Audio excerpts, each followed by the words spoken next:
La côte atlantique camerounaise possède une part de son histoire liée au phénomène de l'esclavage. Bimbia, situé sur la côte sud-ouest du Cameroun, est devenu depuis peu un site d'histoire et de mémoire lié à l'esclavage.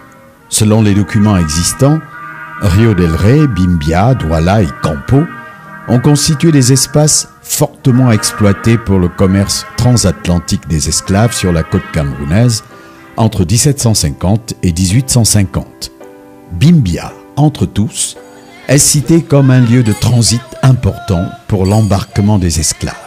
Il se trouve que le site de Bimbia est le témoin de l'un des lieux, de l'une des plateformes les plus importantes du commerce d'esclaves. C'était l'un des lieux les plus importants, l'un des marchés, entre guillemets, les plus importants de cet odieux système qu'était la traite négrière. Point stratégique dans la ceinture côtière à un jet de pierre de l'île de Fernando-Po, il aurait été un port commercial où les trafiquants européens d'esclaves auraient décidé, au cours du XVIIe siècle, d'y construire un avant-poste, un fort, facilitant le commerce et la surveillance des esclaves jusqu'à l'arrivée des navires. La cité de Bimbia fut le second centre le plus actif sur la côte camerounaise, après l'estuaire du Vouri. Située à l'est de la ville actuelle de Limbe, elle connut une intense activité d'exportation des esclaves, particulièrement entre 1760 et 1841. Sa valeur historique a conduit à son classement en 2013 sur la liste du patrimoine national de l'État camerounais. Alors il faut déjà dire que les objectifs sont de trois ordres. D'abord, un objectif national, ou sa classification au rang d'élément du patrimoine national.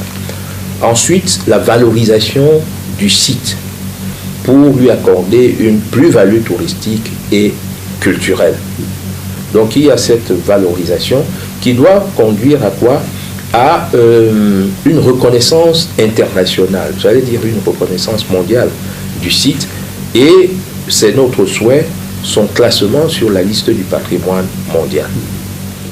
La renommée historique de Bimbia a traversé les frontières et voit de plus en plus de touristes étrangers et camerounais sur son site, et de plus en plus encore de pèlerins afro-américains à la recherche de leurs origines africaines. On sait que des célébrités comme Quincy Jones, Spike Lee, Eddie Murphy, Oprah Winfrey, pour ne citer que ces personnalités-là, revendiquent leurs origines camerounaises sur la base de tests ADN. We've traced our DNA back to Cameroon, to the Tikar and the Bemleke, and I guess Iwantu, and that's both on my maternal and paternal grandparents' side. My mother is Dr. Maggie Taylor, and she has written a book already, and she's continuing to write a book about our family. So she wants to complete the book with Africa, with Cameroon. So we're so glad to be here. Oh my gosh, thank you. This is wonderful. Nika and I were part of the last year's trip, so to come back twice is phenomenal. The trip has grown so much, and we're so glad to see our friends back home. Oh, yes, Hausa and Massa tribes in the northern area, so we'll be visiting this trip. Bemleke. Bemleke, yeah. Oh, good. It's good to meet you. Good, yeah. Welcome home. Thank you. It's great to be back. We had an awesome time the last time. Everyone was staying on the bus. We don't feel like we're visiting. You know, we feel like this is home. So we love it here. The people are really warm, and we have so many connections, and it's like once in a lifetime trip. So there are, I think, about 20 of us from the last trip that are returning on this trip, and there are a total of 87 people here this time. Last time was only 50. Let us capture it in a museum that would remind us, because we have to be reminded of our past. Let us have a museum here that reminds us of slavery and the ills of slavery. But let us also have here a center that has our children come and, create things, music, dance, culture of all types. Let us make this place the place of the new African. I hope we can do that. I hope Cameroonians can understand that. Parce qu'il faut restaurer cet endroit, il faut qu'il soit classé au patrimoine de l'humanité, de l'UNESCO, parce qu'il le mérite, n'est-ce pas? C'est notre île de Gorée, peut-être plus que l'île de Gorée, j'en sais rien. Il faut travailler à ce que ce soit restauré, pas seulement parce que ça va booster le tourisme, mais parce qu'il y a un devoir de mémoire effectivement vis-à-vis des ancêtres dont la vie a péri, vis-à-vis des familles qui ont été déchirées à cet endroit-là. Il y a un grand devoir de mémoire pour nous autres qui sommes encore vivants. L'ambassade des États-Unis au Cameroun a entrepris en 2013, avec la route des chefferies et le gouvernement camerounais, un projet de documentation et de valorisation du site de Bimbia. La direction du projet a été confiée à Sylvain Djaché Nzefa, architecte, urbaniste et coordonnateur général du programme Route des chefferies. Le travail que nous menons à Bimbia comporte deux volets.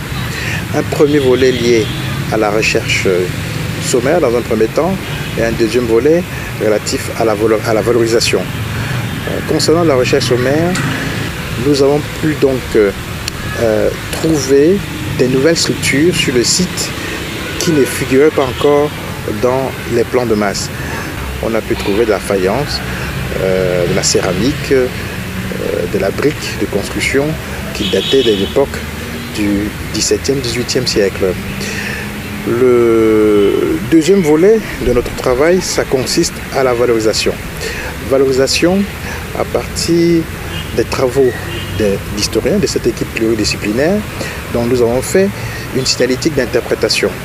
Une signalétique qui permet de comprendre les différents éléments que comporte le site à travers des panneaux signalétiques d'un certain format que nous proposons de poser autour, à proximité de chaque structure qui a été trouvée.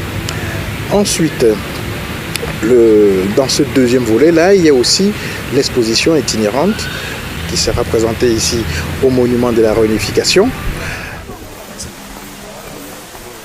Ce travail exploratoire a permis d'effectuer la synthèse des recherches historiques et archéologiques existantes sur le site, de proposer un parcours scénographique qui devra contribuer à la structuration du discours scientifique, une meilleure signalétique du site et sa valorisation.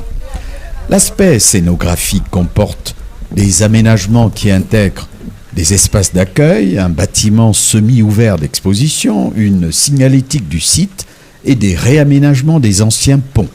Toute cette projection respecte la nature du site à travers une exploitation intelligente des matériaux locaux.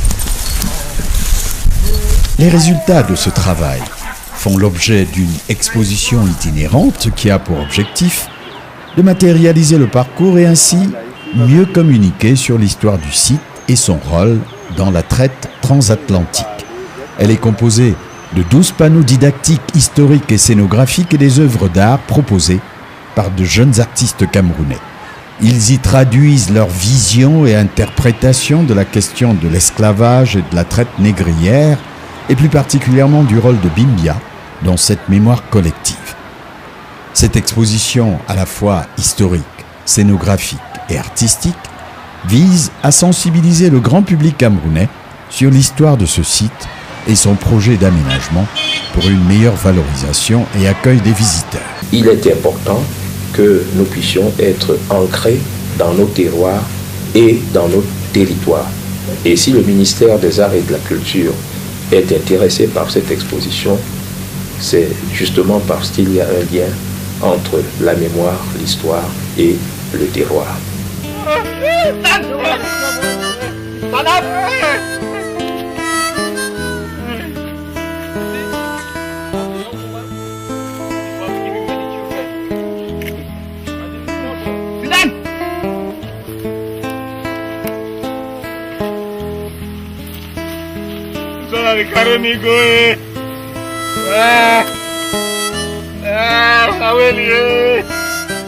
Ce programme mobilise 5 pays, à savoir la France, le Cameroun, Haïti, le Sénégal, Antigua et Barbade. Pour la toute première fois, cette mémoire collective et encore douloureuse qu'est la traite négrière se raconte par les historiens, les artistes plusieurs pays à travers l'Atlantique et surtout par une volonté politique de ces différents pays, dont le Cameroun.